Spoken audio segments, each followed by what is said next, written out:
Init na hapon sa ating lahat. And welcome sa ating Good Friday worship. Ngayong Viernes Santo. It will be short. Very short na at gagawin ngayon na pagsamba.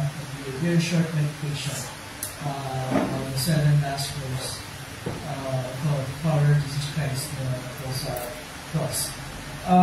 We will begin. We will sing a song. It's number 23 sa ating worship booklet.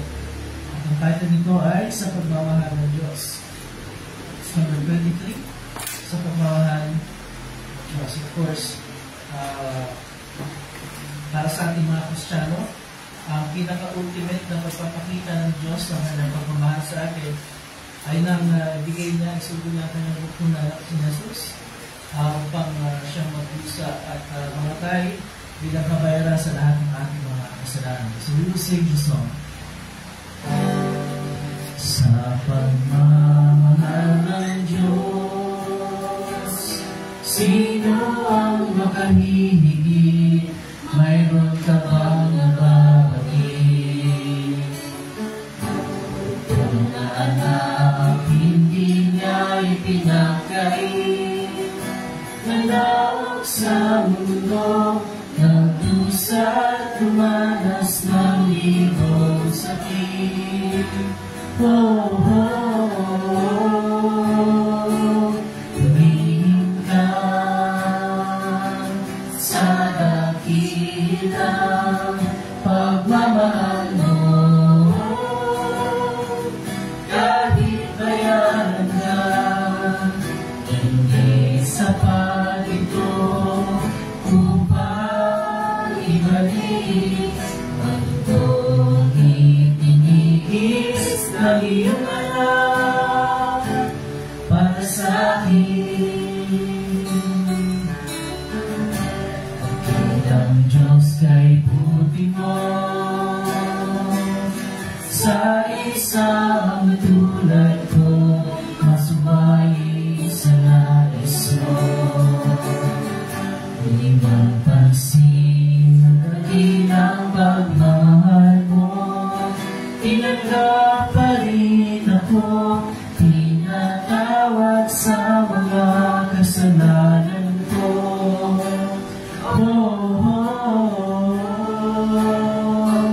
Purihin ka sa dakilang pagmamahal mo.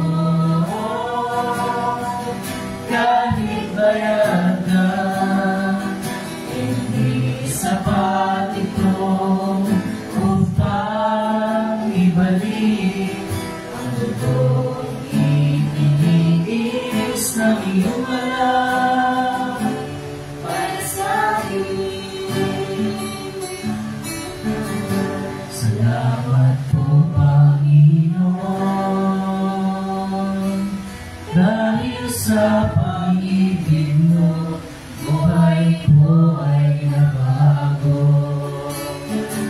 Dahil ikaw ang kapupurihan ko, tuliin ang ngalan mo, o Ama, dakila ang pagmamahal mo.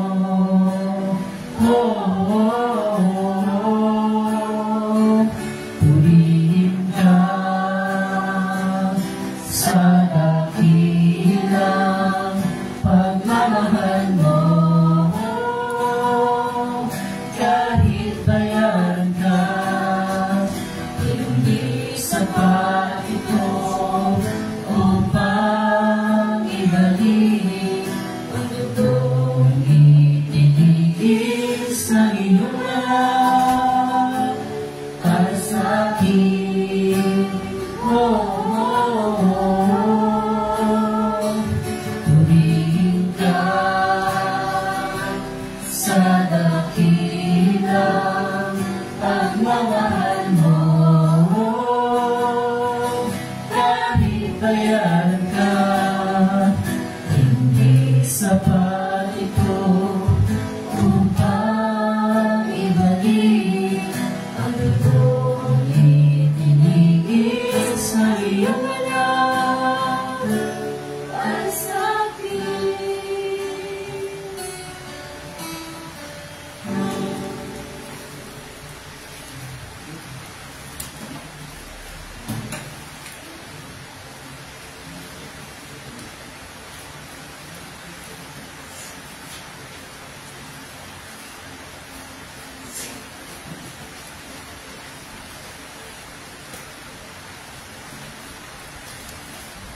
Unang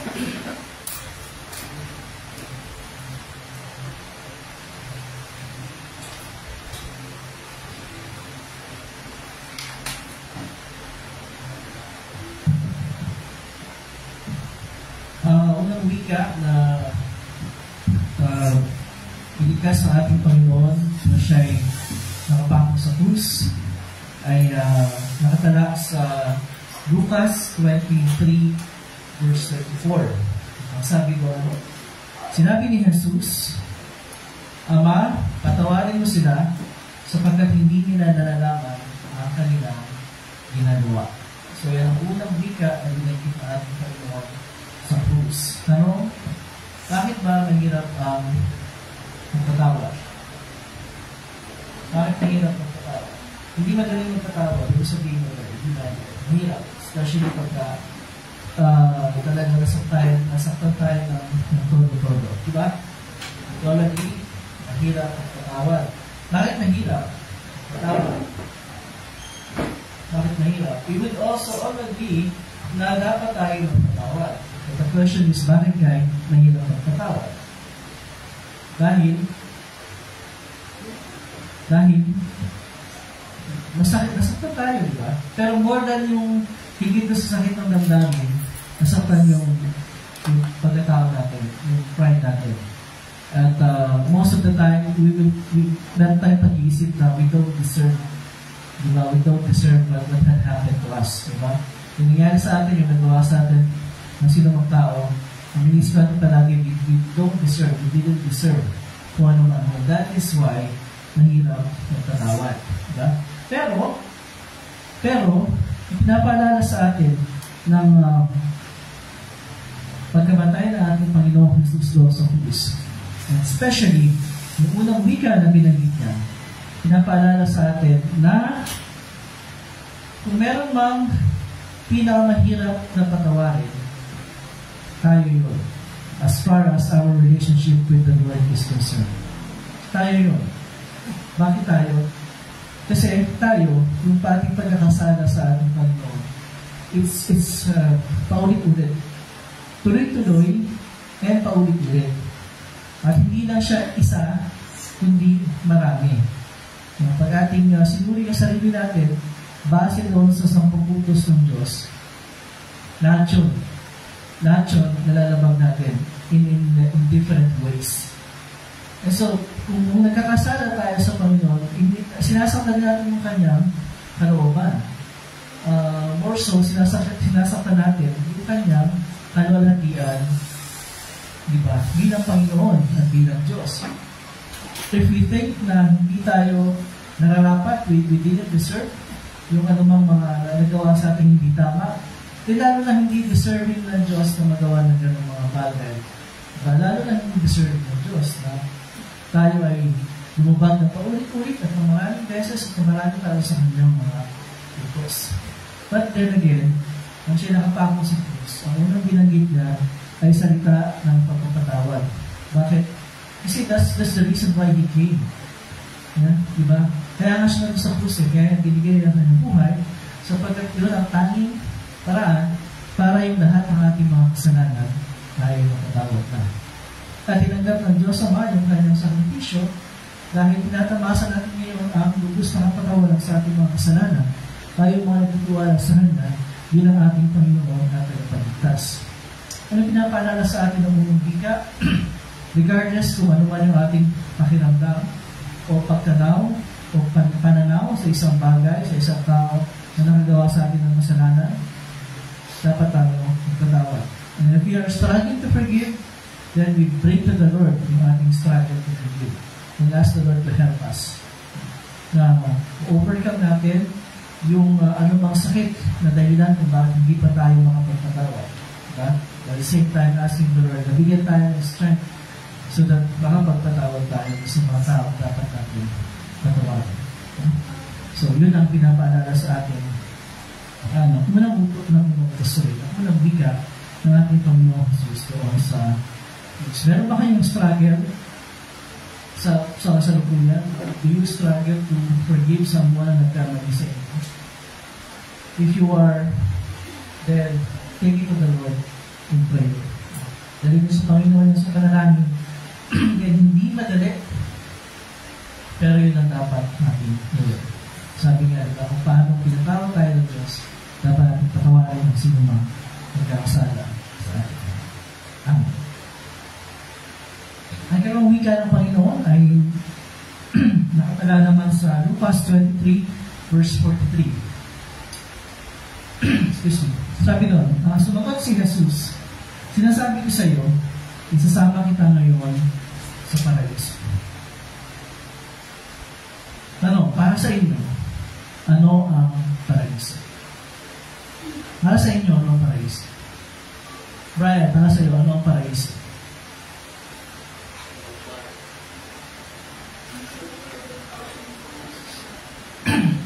What would you consider as paraiso? Abi, para sa iyo, ano ang paraiso? Lugar kung saan walang problema, walang parang chill lang, masaya. Okay. Para kay Abi, ang paraiso ay isang lugar na walang problema, walang pain, chill lang. Chill lang talaga. Boracay yan. Boracay. Walang problema, walang pain, chill lang. Very bad yun. Okay. Well, para sa iba, ang paraiso ay isang lugar na katulad binanggit ni Abi. Para sa iba naman, ang paraiso ay isang sitwasyon. Diba? Isang sitwasyon na, well, probably it's a combination. Binanggit ni Abi na yung lugar na nagbibigay ng ganong pakiramdam na walang problema, ng pagiging chill, na relax na. Diba? Pero sabi na ating Panginoon na ngayon din, sinasabi ko sa iyo, isasama kita ngayon sa paraiso o sa mas tumang salin, ngayon din isasama kita sa paraiso. Huwag natin kalimutan na ginamagit ang Panginoon to sa isang kasama niya nakapako do sa krus, isang magnanakaw, isang may kasalanan. Nagsalanan talaga yun, yung kasama niya na yun, na nakapako sa krus. Pero kinilala siya. Kinilala siya bilang Panginoon at tagapagligtas. Kaya ang sabi, alalahanin mo ako kapag naghahari ka na. Yun ang sabi nung magnanakaw. Kapag naghahari ka na. So pag sinabi nung tao na kapag naghahari ka na, anong tense yun? Past, present, future. Future, di ba? It is future. Kapag naghahari ka na, something that will happen in the future. Diba? Yun ang sabi na, alalahanin mo kapag naghahari ka. At bilang response doon, ang sabi ng Panginoon, sinasabi ko sa iyo, ngayon di isasama ka sa paraiso. So yung magnanakaw, he was thinking in terms of the future, kapag. Pero ang sagot ng Panginoon sa kanya, ano yung tense? Present. Ngayon mismo, hindi kapag. Ngayon mismo, isasama kita sa paraiso. Ano paraiso ang tinutukoy ng Panginoon? Isang kalagayan? Isang lugar? Pareho. Pareho yun. Bilang isang lugar, hindi dito sa lupa ang paraiso. Kahit na maganda ang Baguio, well, malamig. Kahit na maganda sa Boracay, sa Bohol, sa Batanes, at sa iba't iba pang lugar na gusto natin pasyalan, hindi sila paraiso. Kasi meron silang mga shortcomings, may mga flaws sila, may mga pagkukulang pa rin sila, may mga kapintasan sila. Hindi nila mabibigay sa atin yung 100% na pakiramdam ng nagiging chill. Hindi yun ang paraiso. Ang paraiso, sinasabi ng Panginoon, ay ang kanyang kaharian sa langit. Yun ang paraiso. Kaya di ba, nung kasama niyo yung kanyang mga alagad, ang sabi ni Jesus sa kanila, sa bahay ng aking Ama ay maraming silid. Kung hindi ito totoo, sasabihin ko ba sa inyong pupunta ako roon upang ipaghanda kayo ng inyong matitirhan? Yun ang sinasabi ng Panginoon doon sa magnanakaw na nagsisi. May bahagi ka na ngayon doon. May bahagi ka na ngayon doon. Kailan? Ngayon mismo. Sa oras na yun mismo. Sa oras na yun na nagpahayag siya ng kanyang pagtitiwala na si Jesus ang kanyang Panginoon at tinanggap niya ang katiyakan na siya may lugar sa paraiso. Dahil pinatawad din ni Jesus ang lahat ng kanyang mga kasalanan. At kaya ipangako ng Panginoon ang paraiso. Tayo, hindi natin pwede ipangako ang paraiso sa mga tao. Ngayon, kampanya, yung mga politiko na nangangako ng maraming bagay, di ba? Na pinapangako ang langit at ang lupa. Diba? Pati ang buwan at ang bituin, pinapangako sa mga votante, di ba? Pero, ang totoo, hindi naman talaga nangyayari. Pero sabi ng Panginoon ay pinapangako niya doon sa pananakaw at sa atin, ang paraiso. Kaya niya gawin yun eh. He is able to do that. Bakit? Kasi siya mismo ang nagbayad ng ating lugar doon sa paraiso. Siya nagbayad nun eh. Kaya pwede niya ipangako sa kahit sino sa atin. Kasi binayaran niya sa pamagitan ng kanyang dugo. At ito ang isang bagay na dapat maging malinaw sa atin.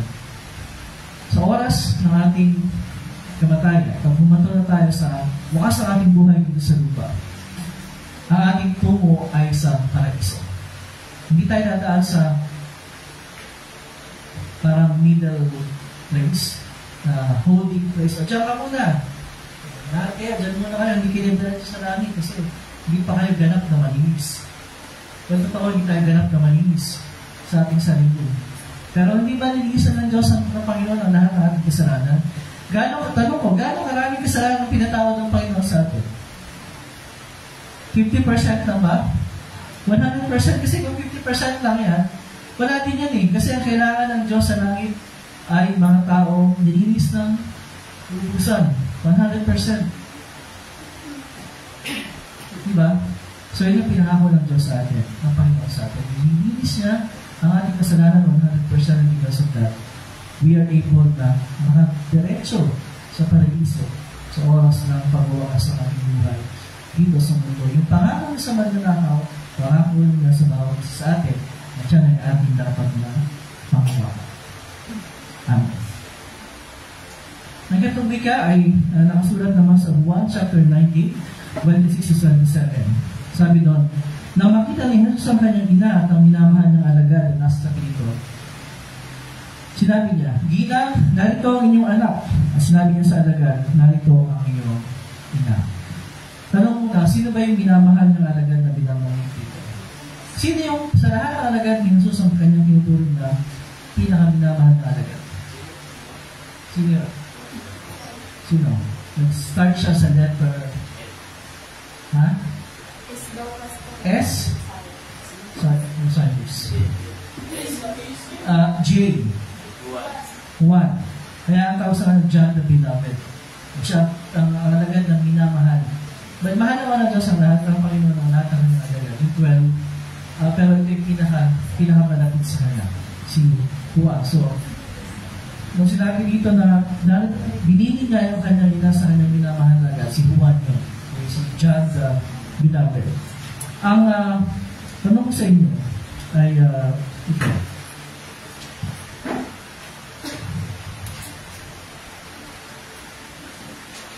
Hinahanap ko ito naman.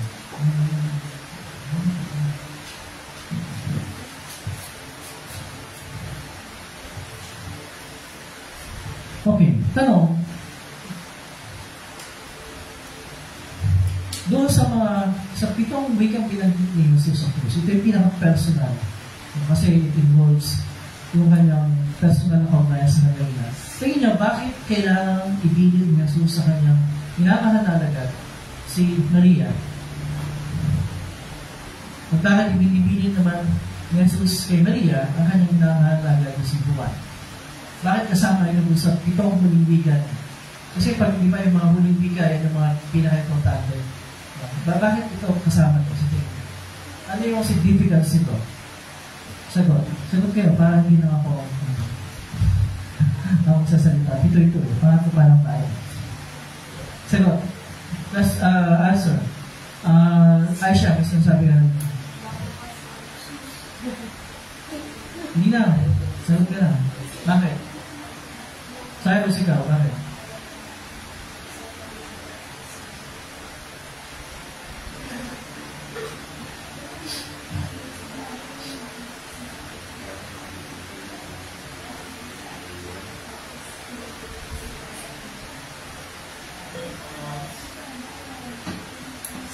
Bakit? Anong utos ang ginaganap ni Jesus dito? Kasi tandaan natin, si Jesus ay naparito sa lupa, hindi lang para mamatay sa ating kasalanan, hindi lang kabayaran, hindi para tuparin yung kausan para sa atin. Kaya hindi kaya tuparin siya tutupad para sa atin. Perfect.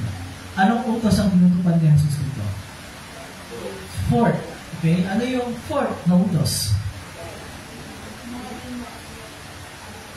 Okay? Or, igalang mo ang iyong ama niya.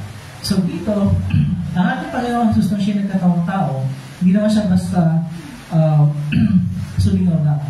Diba? So meron siyang mga earthly parents, si Joseph at saka si Mary. Bagang nawala yung tatay niya sa lamang, si Joseph. Kaya wala siya dito, si Mary na lang. Si Maria. So, again, ito ay pagpapakita ng pagganap ni Jesus na ika-apat na utos para sa atin. Diba?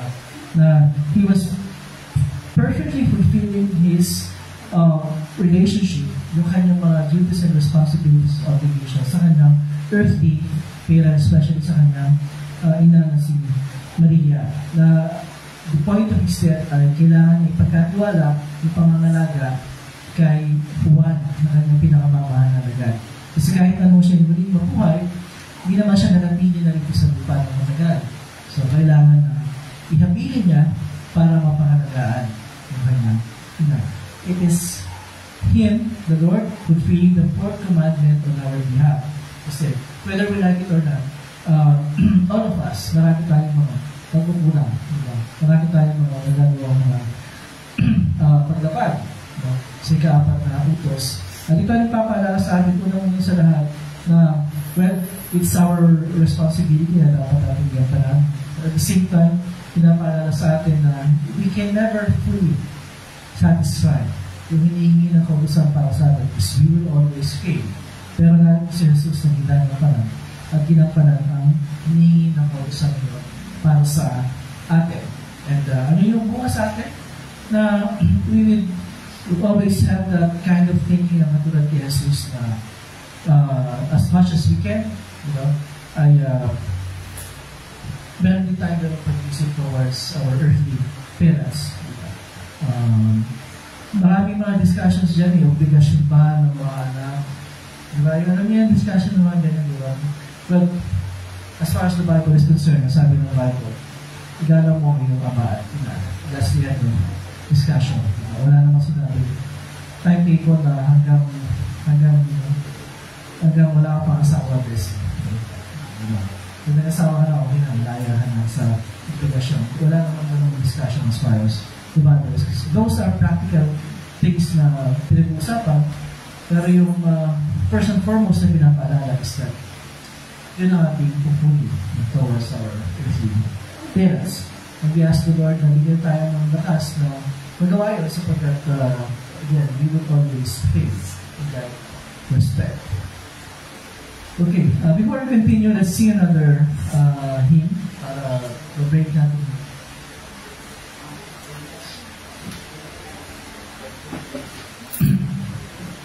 We will sing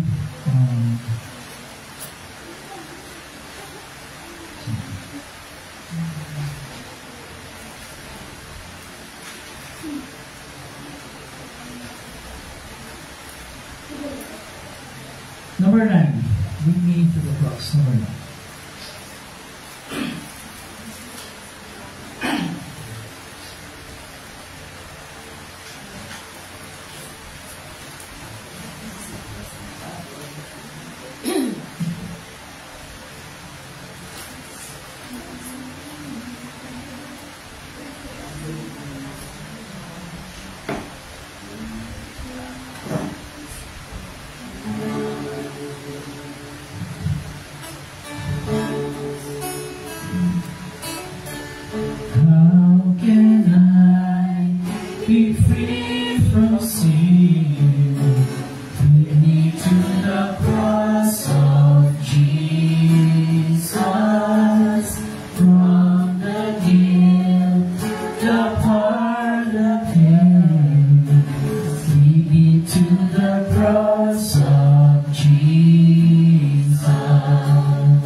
no other way, no price that I could pay.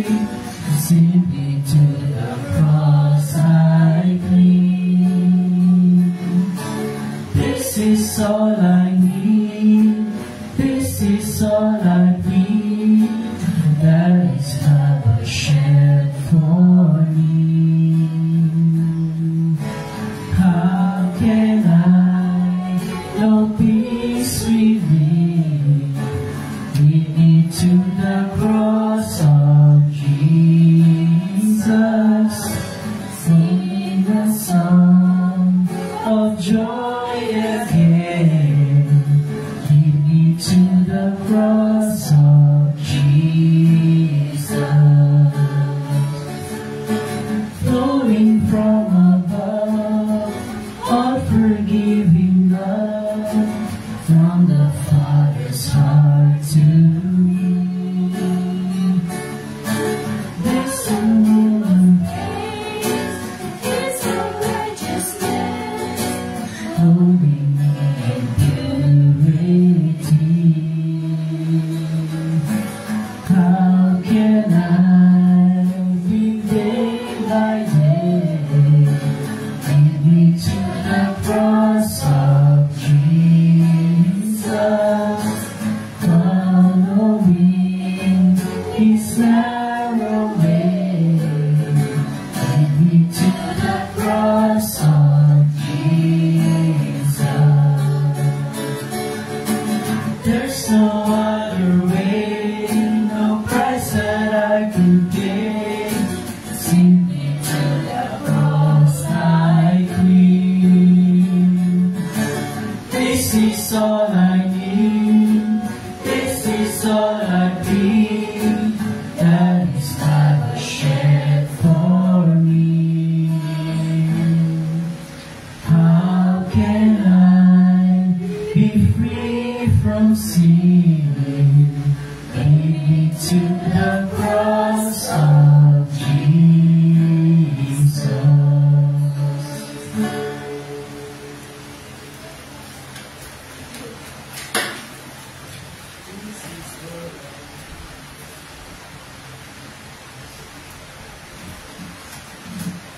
Ang ika-apat na wika sa Marcos 15:34.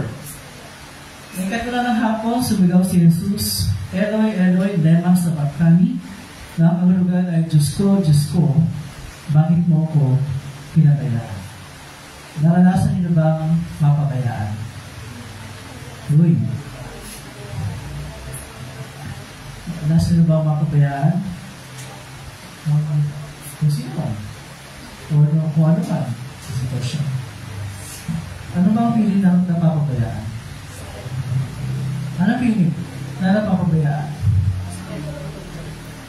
Ang pakiramdam ng napapabayaan, nanineglect in terms ng care, ng pangalaga, ng pagmamahal.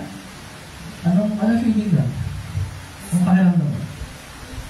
Masakit na. Ano pakiramdam ba siya? Hindi mo alam. Hindi mo pala experience na mapabayaan. Masakit na.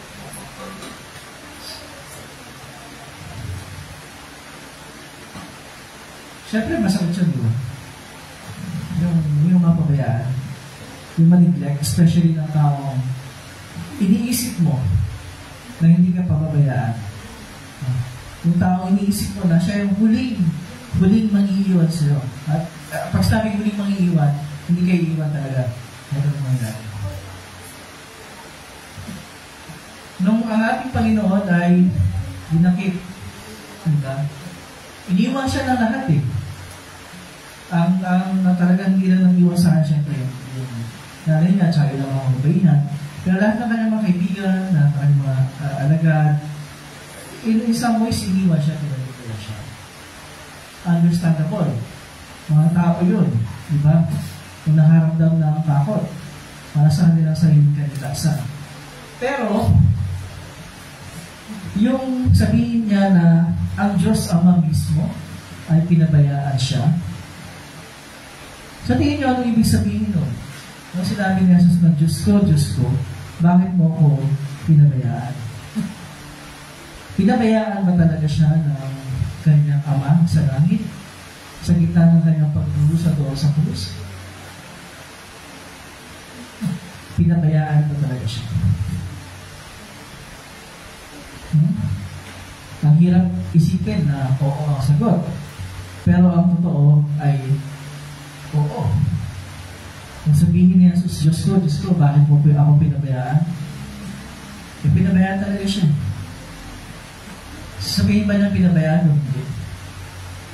Hindi man nag-joke ang Panginoon, di ba? Totoo yun. Lahat ang sinasabing na totoo.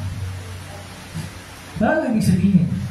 Kasi parang hirap intindihin, di ba? Pinabayaan siya ng Diyos, no? In what way na sinasabihin pinabayaan siya ng Diyos naman? Kung matatandaan ninyo, bago siya daping, before Jesus Christ was arrested ng mga kawal Romano, nagpipray siya sa garden of Gethsemane. Tandaan nyo, yung laman ng kanyang panalangin, sinabi niya, Ama, kung loloobin mo, ilayo mo sa akin ang kopang ito. Ngunit huwag ang kalooban ko ang masunod, kundi ang kalooban ko. Nasabi doon, nagpakita sa kanya isang anghel mula sa langit at pinalakas ang loob niya. Dala ng matinding hinatpis, siya'y nanalangin ng lalong taimtim at pumatak sa lupa ang kanyang pawis na parang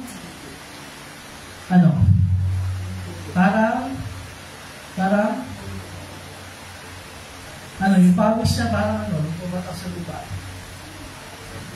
Parang malalaking tatak ng dugo. Okay? Ano sabi niyo sa'yo? Bagyo? Ano ba yung karamdaman?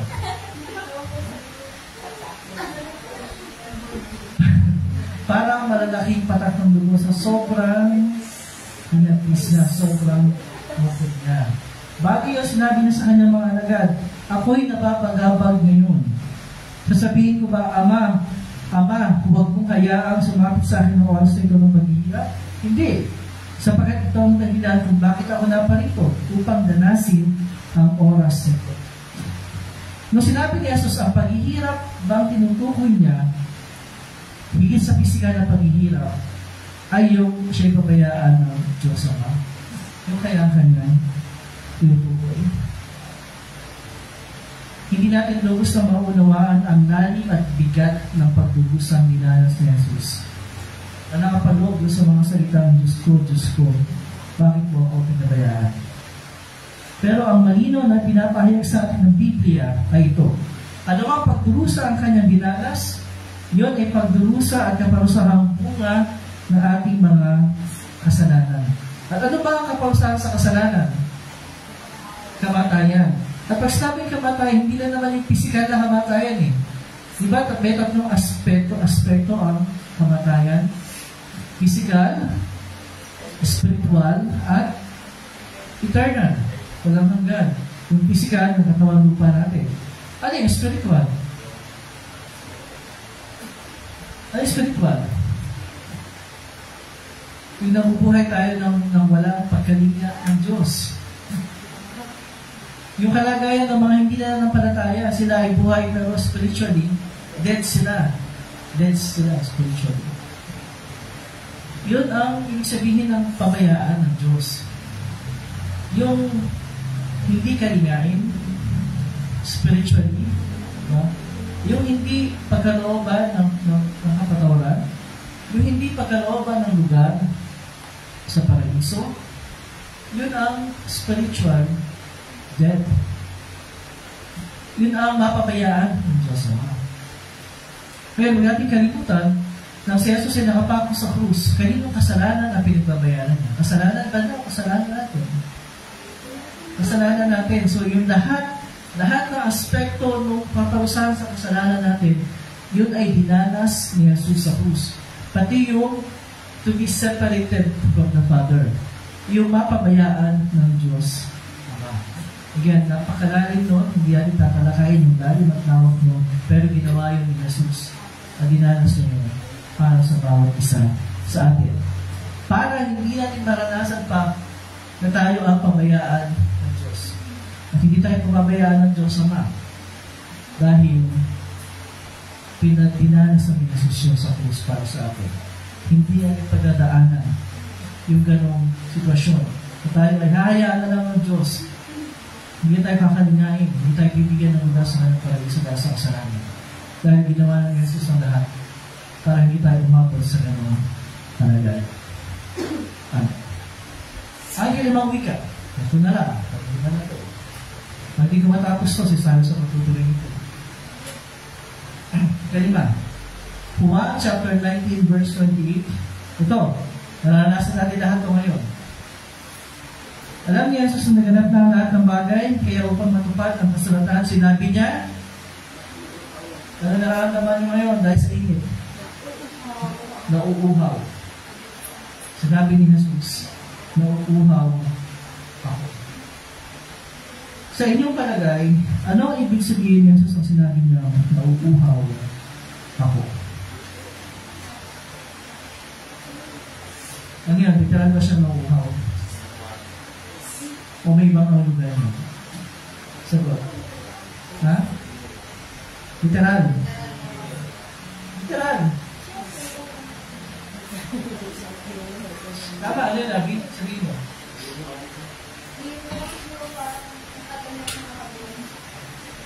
Ito. Ilang oras siya nakatako sa krus from 9 a.m. hanggang 3 p.m. Ilang oras siya? 6 hours? Sige, tayo nga ang ibilan sa init. Hindi pa ako, ibilan lang sa init. Ng 9 a.m. to 3 p.m. Hindi tayo mauhaw. Sobra, di ba? Hindi lang uhaw. Gutom. Tapos, pagod. Tapos, sakit ng katawan. Dahil sa sobrang init. Ngayon siguro isipin natin, okay, kung literal pa lang nauuhaw, ano ang kahulugan para sa atin? Para sa ating buhay bilang mga mananampalataya, dapat pala yun, nauuhaw siya kasi kahit sino ang nalagay sa sitwasyon, nauuhaw. Ano ang pinapakita nun? Ano ang pinapatunayan nun tungkol sa ating Panginoon Jesus? Abi? Totoong tao siya. Totoo. Tao talaga siya. Walang problema dun eh. Tao talaga siya eh. Kasi kailangan niya maging tunay at totoong tao. Nauuhaw siya. Sabi nun, nauuhaw ako. At bilang isang tunay at totoong tao, kararasin na natin yun. At pinapatunayan doon sa krus. Ang sabihin ito ng Panginoon, totoong tao siya at talagang siya ay nagdurusa. Hindi yun play. Hindi yun parang ang tawag doon, drama na nagpapanggap lang siya ng mga dinadanas siyang pagdurusa. Hindi yun Totoo lahat ng yun. Totoo ang lahat. Legit yun, legit. Lahat ng yun ay legit na nangyayari sa ating Panginoon. But of course, hindi lamang physical na pagkauhaw ang nakapanaw sa salita ng Panginoon. Although yun ang talagang kahulugan doon. Physical yun, literal na pagkauhaw. Kasi sabi doon, sinabi niya ito upang matupad ang sinasabi ng kasulatan. Anong kasulatan ang nasasabi na kanya tinutupad? Yung nakasulat sa Awit 69, verse 20 and 21. Sabi doon, puso ko'y durog na dahilan sa kutya. Kaya naman ako'y wala nang magawa. Ang linasahan kong awa ay nawala. Ni walang umaliw sa buhay kong Aba. Sa halip na pagkain na ako'y magutom, ang gulo sa aking mabagsik na lasong, suka at itubig ang pinainom.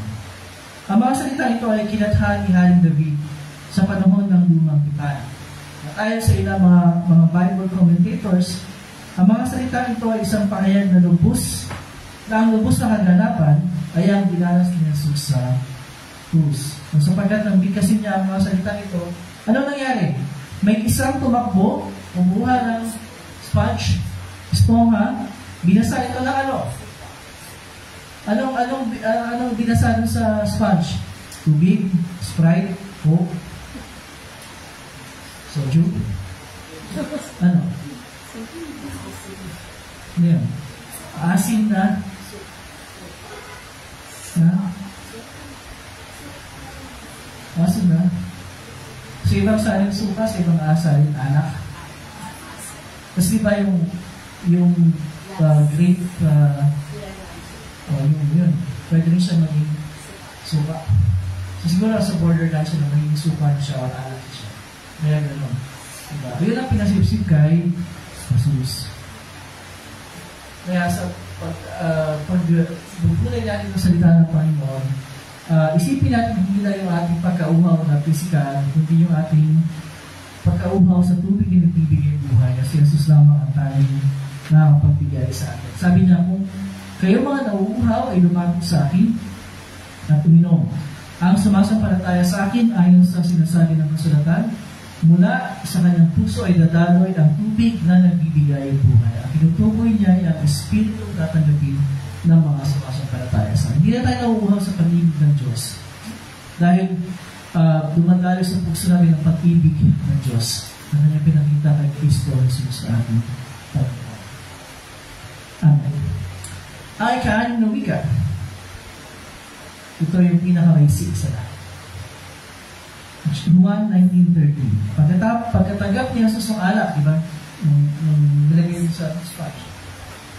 Sinabi niya, naganap. Or sa English, it is finished. Sa Greek yan, isang salita yan, tetelestai. Kaya yung pinaka-basic. Naganap na. Ano ang sinasabi ni Jesus na naganap na? Ano ibig sabihin ni Jesus na naganap na? Ano yung tukoy niya naganap na? Or it is finished. Ano yung finish? Aisha. Ano yung finish na? Ano yun? Ano yung naganap na? Ano yung tapos na? Naganap na? Finish na. Ano yun? Yung pagbabayad niya sa kasalanan ng lahat ng tao. Tapos na. Naganap na. Diba? Pag sabing naganap na, tapos na, kompleto na. Pag sabing naganap na, kompleto na, hindi ibig sabihin nun. Kasi kung hindi pa kompleto, hindi pa yung finish. Diba? Parang isang mag-ano lang yan, may relasyon. Diba? Pag wala pa kayong closure, hindi pa kayo finish. Diba? O hindi pa ganap yung inyong maghiwalay. Tama? Tama ba? So, closure. Pag walang closure, hindi pa pwede sabihin tapos na talaga. Pero sabi ni Jesus, naganap na. Sabihin nun, tapos na eh. Wala na kailangan pa idagdag sa kanya sakripisyo. Kompleto na yun eh. It's complete. Perfect. Wala nang kulang. Wala tayong pwede idagdag doon.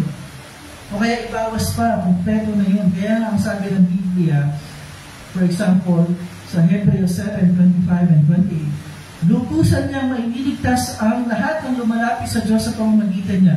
Minsan lamang naghandog si Jesus at ito'y pang magpakailanman. Minsan, pang magpakailanman na ihandog niya ang kanyang sarili. Kaya naman sinasabi nga ng Biblia, unang Juan chapter 1 verse 7, ang lahat ng ating kasalanan ay nililinis ng dugo ni Jesus na kanyang anak. Bakit ang ginawa ni Jesus sa krus ay sapat na para sa kabayaran ng ating lahat ng kasalanan? At ang kasalanan ng lahat ng tao. Bakit? Bakit ang kamatayan ng isang tao sa krus, si Jesus ay sapat na nakabayaran sa ating mga kasalanan? Wala tayong pwedeng idagdag pa. Bakit? Bakit hindi kailangan na, bakit hindi dapat na kailangan maraming tagapagligtas sa mga tayo sa krus para sa atin? Taray. Bakit isa na? Mas sapat na si Jesus. Bakit sapat na si Jesus? Bakit sapat na yung kabayaran, yung kamatayan ni Jesus sa krus bilang kabayaran sa ating kasalanan? Bakit sapat na? Dahil siya ay Diyos. Kung tao lang siya, hindi sapat yun. Kasi kaya paulit-ulit na may mamatay sa krus para sa atin. Pero dahil siya mismo ay Diyos, ayon sa kalikasan. Kaya sinasabi ng Biblia, sabi niya mismo, ang lahat ay kumpleto na. It is finished. Ano pinapaalala sa atin? Wala tayong kailangan gawin. Hindi natin kailangan isip na ano ba yung gagawin ko para mabayaran ang kasalanan ko. Nothing more, nothing less, nothing else. Kasi ginawa na ni Jesus lahat. Ano ang paraan para matanggap natin yung ginawa ni Jesus sa pamamagitan ng pananampalataya sa Kanya bilang ating Panginoon at Tagapagligtas. At ang pananampalataya, hindi rin tayo may gawa nun eh. Ang Espiritu Santo ang may gawa nun sa puso natin. Ang Espiritu Santo ang nagbigay, nagkaroon ng pananampalataya sa puso natin. Ang lahat ay ginawa ng Diyos para sa atin mula sa umpisa hanggang sa katapusan. Kaya nga, kung lubusan tayo iniligtas ni Jesus sa Kanya sa pamamagitan ng Kanyang kamatayan, lubusan ang ating pagtitiwala sa Kanya bilang ating tangi o iisang Panginoon at Tagapagligtas. Palagi natin isipin yan. Pag tayo mag-isip na, hindi, may kailangan akong gawin eh. Hindi, sabi ni Jesus, it is finished. Tapos na. At di pa tayo tapos. Dahil meron pa ikatipaglikan.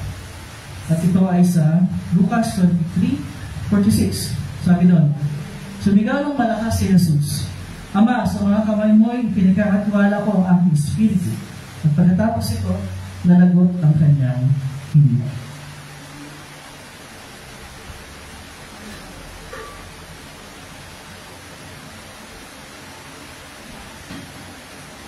Ano ang pinapakita sa mga salitang nila? Ano ang pinapakita sa mga salitang nila?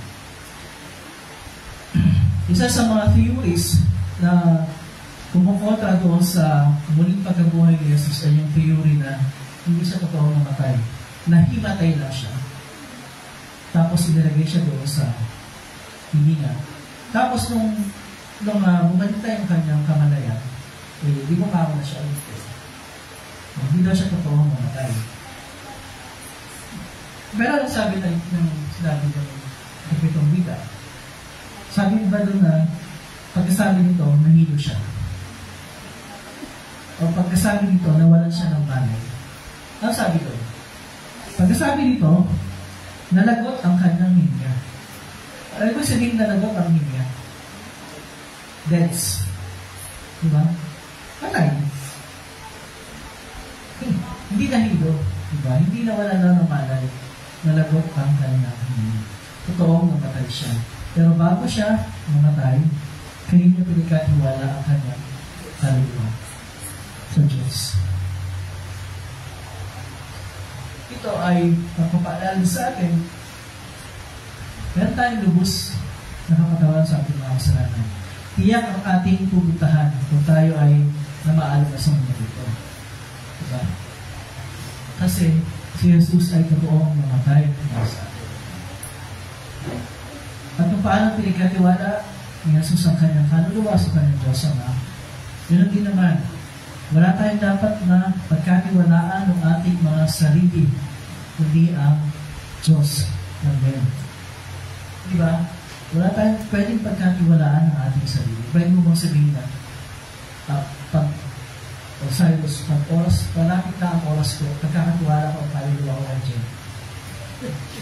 Yan pwede sabihin yun, diba? Kasi paano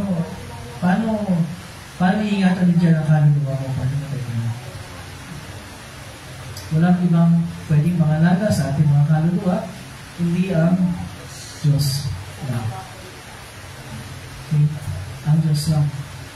At pangangalagaan niya ang ating mga kaluluwa habang hinihintay natin yung muling pagbabalik ng Panginoon.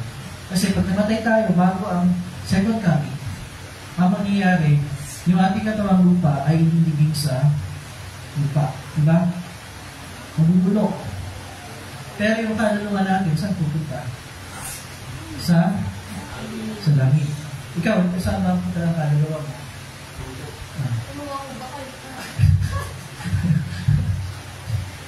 Diba? Sa langit. Ngayon, habang hindi pa dumarating ang Panginoon, yung kaluluwa natin nandun. Diba? O, ligtas na tayo. Pero nandun pa lang siya. Wala pa yung katawan natin, nandito pa sa lupa. Pero sa muling pagbabalik ng Panginoon, anong mangyayari? Merong pagbabalik ang mangyayari. Ano yung pagbabalikan mo?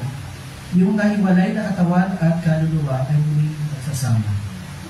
Sa muling pagkabuhay, yung ating katawang lupa na namatay ay bibigyan ng panibagong katawan na hindi na mabubulok, katawang panangin. At marireunite kasama ang ating mga kaluluwa na nandun sa piling ng Diyos Ama sa langit. Yun ang mangyayari sa muling pagkabuhay. Kaya sa muling pagkabuhay, hindi lang tayo kaluluwa nandun sa langit, hindi katawan at kaluluwa na. Okay, kanina ba sabi doon? Pag namatay tayo bago ang second coming, kaluluwa na muna. Pero sa second coming, marinig tayo, bibigyan tayo ng Diyos ng katawang panlangit at aakyat tayo, tayo ay mabubuhay sa piling ng Diyos sa masalangit, hindi lamang bilang kaluluwa at hindi bilang katawan at kaluluwa. Yung ating katawang lupa, dahil panlangit na siya, wala na yung lahat ng mga flaws and defects. Lahat tayo pagdating ng second coming, perfectly beautiful. Siyempre, katawang panlangit siya. Wala na nasiraan, wala na kapintas. At ang lahat ng iyan ay posible dahil meron tayong Panginoong Jesus na totoo at tunay na tao na nagdusa, totoong namatay. Diba? Para mabayaran ang lahat ng ating kasalanan. And we look forward to that day na tayo ay nakakapiling ng Diyos Ama at ang ating Panginoon Jesus sa langit. Katawan at kaluluwa. Itong di maliit na kapayapaan ng Diyos na mag-ingat sa ating mabuting pag-isip sa pamamagitan ng Kristo Jesus na ating Panginoon. Amen. I'd like to conclude by saying a prayer sa lahat ay tumayo. Tayo ay sa mga ng Ama at ng Espiritu Santo. Amen. Ang maraming Diyos sa mga makapangyarihan sa lahat. Maraming salamat po sa pagpapalala po sa amin na ang araw nito ay aming inubuhita dahil ito ang araw na ang aming Panginoon ay nagdusa at tuloy naman tayo sa krus para lubos na bayaran ng lahat ng aming mga kasalanan. Tulungan niyo po kami, Ama, na pagyamanin sa tulong ng Espiritu Santo ang kaligtasan pinagpalo po sa amin, aming ingatan at aming tunay na pahalagahan. Hindi sa lahat na kami ay mabuhay ng may lubos na pagtitiwala sa iyo at sa aming Panginoon Jesus bilang aming Panginoon at Panginoon. Patawarin niyo po kami sa lahat ng mga kasalanan patuloy po namin nagagawa sa araw-araw ng aming buhay. Tulungan niyo po kami magpatawa, tulungan niyo po kami magtiwala, tulungan niyo po kami na mabuhay bilang mga tapat na nananampalataya. Habang hinihintay namin ang araw na kanyang mabalik kami. Maraming salamat po sa pangalan ni Jesus. Amen. Manipin natin ang pagpapalan ng Panginoon at ang pag-ibig ng ating Panginoong Diyos at pag-ibig ng Espiritu Santo ay sa inyo ng lahat ngayon at magpangailan namin. Amen. Please be seated. At dito nagtatapos ang ating pagsamba ngayong hapon ito. Okay, announcement. Bukas, meron tayong yung lahat ng mga Sunday School staff. Diba? Meron tayong pagpupulay ng Easter eggs. Anong oras ba tayo? Tapos, 4? 4 talaga siyang picture. 4 talaga ang gusto niyo. Blessing. May taxi. Pero baka meron.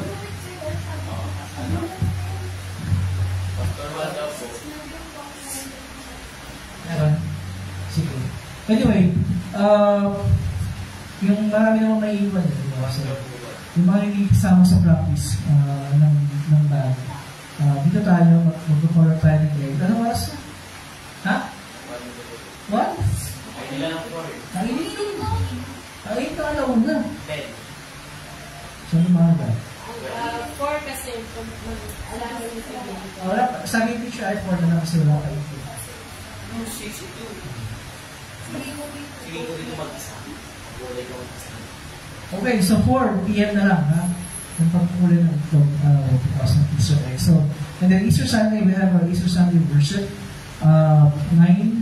Kung kaya natin mas paaga, okay, para hindi tayo muli na masyadong maingay. 9 a.m. on Sunday para sa Easter worship. So, go ahead, invite your friends and your family members and and your special someone. Remember that. Okay? Otherwise, nandito tayo ngayon. Maraming salamat for those nanood ng ating live stream. Meron ba? Check with your eye kasi wala yung ating